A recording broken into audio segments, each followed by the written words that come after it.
Let me transition to one last thing here. Well, there are two important things that we have to discuss before I complete my presentation. I want to talk a little bit about electricity. Immediately after the disaster, I believe we were at about 23% of the island having electricity. Today, we are at 70%. 70% of Jamaica is with electricity, and that is increasing every day. The lessons learned from Beryl have paid off, and the JPS is working assiduously to bring electricity back to areas that have been affected.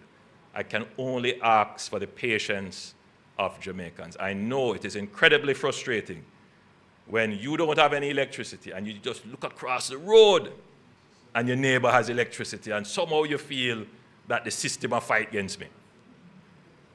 I assure you that is not the case. I can't explain to you the technical issues, but I figure it has something to do that not everyone is on the same grid and connected to the same supply, and so it does take time to get all the various grids back up. All right, but I'll leave that to the JPS to explain. Now, we gave JPS a challenge 2 weeks ago. We gave JPS a challenge. And the challenge was that they should get Montego Bay, the second city, the second main commercial hub of the island, up and running by December 15th. That's the challenge. And I'm pleased to say that the hip strip has electricity. I gather that there was quite a crowd watching on big screen the football match last night. I believe it was in the Montego Bay proper, probably in the square that they were watching it. So electricity, I gather, is there, and almost every day communities within Montego Bay proper and surrounding are getting electricity. So the intention is that by the 15th of December, the tourism hub of Jamaica, Montego Bay, should be electrified. So by the 15th, December the 15th, we should expect that the Elegant Corridor should get full electricity. That's the challenge, and they are working assiduously towards this, and I am giving them as much support as I can to ensure that this is done. I want to say a little bit more on electrifying the tourism hub. I have tasked Minister Bartlett and Minister Mackenzie to bring together all the permitting and approval entities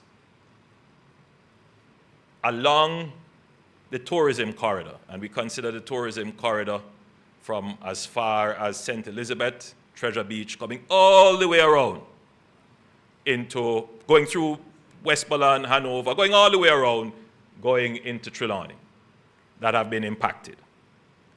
So all of those parish councils and all the other entities that are responsible for permitting and approvals, for them to create a fast-track committee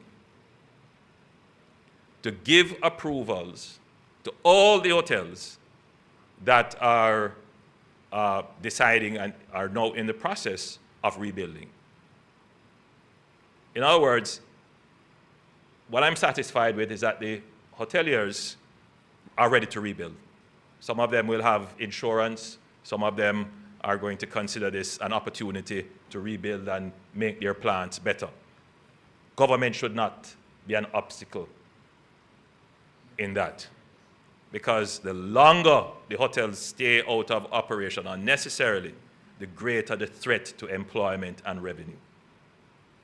So Minister Mackenzie is telling me that they met on Friday, that there is general agreement, and the logistics of how that will be done, I'm expecting that by Monday we'll have a report.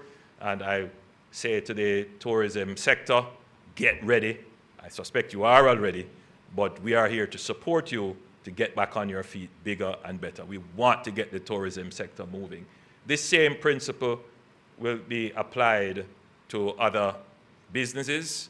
But what we want to do is just to get the tourism stuff out of the way, because that's quick, and then we will apply that same principle. So the tourism resilience corridors I have defined, starting from Treasure Beach in St. Elizabeth, going all the way around to Falmouth in Trelawney, they will be the beneficiary of an accelerated permitting and approvals process to get them started, along with, of course, having electricity. Currently, JPS has 600 linesmen and with their equipment in the island. Some of those linesmen will leave shortly.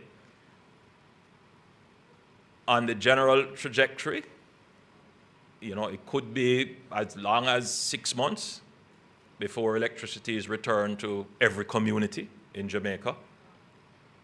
Thankfully, we are at 70% now. By the 15th of December, we may very well be at, you know, maybe 75% or more. But that last mile in the particularly devastated area, that is going to take a lot of time. So there are two things that you trade off. It's time and resources. So if you use less resources, it takes a longer time. If you use more resources, it may take a shorter time. So we are working with JPS to bring in more resources so that it takes a shorter time. We are of the view, based upon JPS's assessment, I will leave them to give you the details, that they could shave 2 to 3 months of total recovery if they have the resources up front to deal with the recovery. So they want to have 900 linesmen, which would mean bringing in an additional 300 linesmen. And so the government is working with them to see that we can get this done so that we can get electricity back much faster than is projected. And if we get electricity back quicker, then water comes back quicker, communities start to normalize, we are in a better position. So I want to just update the nation on that we are seeking to move very quickly to restore your electricity. We are at 75% now, 70% now. By December 15th, we could very well be at 75%, and we are working as quickly as possible to get to full restoration.